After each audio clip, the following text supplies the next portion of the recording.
This is courtesy of Saeed TV. Big up Saeed TV, one of the premier Man United fan channels out there.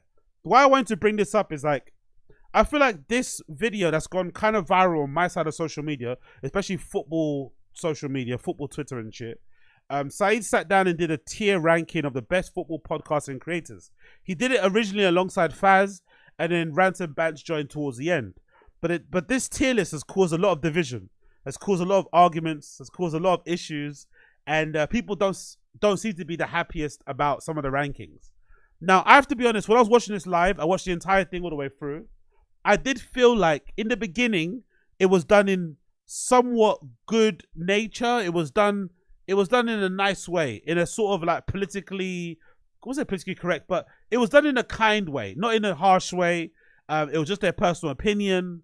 They were giving everybody props. They were ranking them from rebrand at the bottom, meh, then gold, then underrated, then elite, then GOAT. And I thought the rankings were pretty on point. But then as soon as Rant and Bants joined, who I like Rant. He's one of my favorite kind of United fucking content creators. But you could definitely see the energy shifted when Rant's come. Because Rant's coming on a little bit more of a, I won't say negative, but he came on a bit more of a truth-telling thing. He wasn't trying to mince his words. He was really being honest about the craze he doesn't like and doesn't rate. And that kind of muddied the conversation. And maybe the inclusion of Rants also prevented them about talking about certain creators, like maybe including channels like Stefford Paddock. Even though I don't like Stefford Paddock or Mark Goldbridge with United Stand, to not have those two channels ranked is kind of wild. When you look at the rankings, to have AFTV ranked in the meh category is also kind of wild, because I think a lot of content creators, especially people that, you know, come from ends, whether you're black or brown, whatever, I think a lot of people probably got their start or got inspired to make their own content, to make their own fan channels when they saw AFTV blowing up. I know the impact of AFTV because I don't really watch a lot of rival club fan channels, to be honest, because I think a lot of them chat a lot of shit.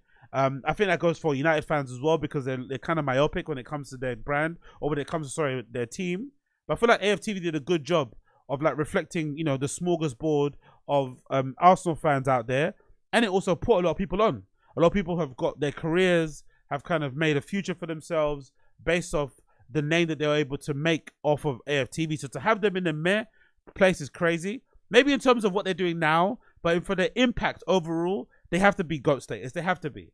Goldbridge is another example. With United Stand, even he could have two. He could be GOAT status. I think Mark Goldbridge, either himself or with United Stand. But I think he deserves to be there. Even if you don't like him, I don't. I think he's a fucking embarrassment to United fans, but you can't deny his impact on social media and the fact that he's been doing it for so long as well, and so consistent and so hardworking, blah, blah, blah, blah. And the amount of people he's given chances to who have now gone to become successful. Saeed TV being a good example. He kind of got his start from doing the stuff he did with the United Stand, and of course building his own channel, his own brand. I think Rants, to a certain extent, even though he had his own thing going on for a while on social media, a lot of people kind of knew who his name, got to know his name based on the stuff he was doing on United Stand. I think with the Flex and Rant show and stuff. And yeah, man, I think the whole thing was a reflection of sometimes how hate-filled the UK can be, unfortunately. Like, as good as these channels are, a lot of them don't really work with each other, unfortunately.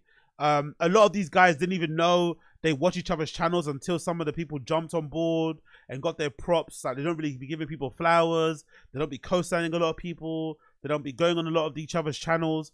And I feel like that is probably the reason why everything's a little bit kind of like, you know, everything's a little bit siloed. No one's kind of like joining forces. But I think in general, the people getting upset about this need to really take a big picture perspective on it.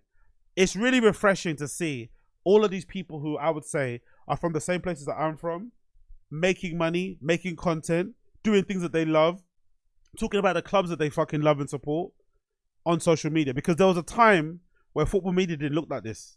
Football media was very whitewashed, for lack of a better term. And the fact that this exists, where there are a bunch of people who probably don't even watch Match of the Day, who probably don't even watch football on TV and just follow content on YouTube or via YouTubers, you know? So the fact that that is a thing and it's a viable option for people to carve out a career in or whatever it may be and make a name for themselves and maybe kind of pivot off that into other things is incredible. And it doesn't get enough kind of credit. So the fact that these guys are all on there is a big win.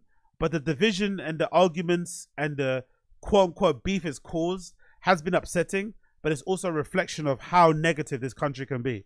How kind of crabs in a barrel mentality this place can be. It's really unfortunate, but I guess that's the case.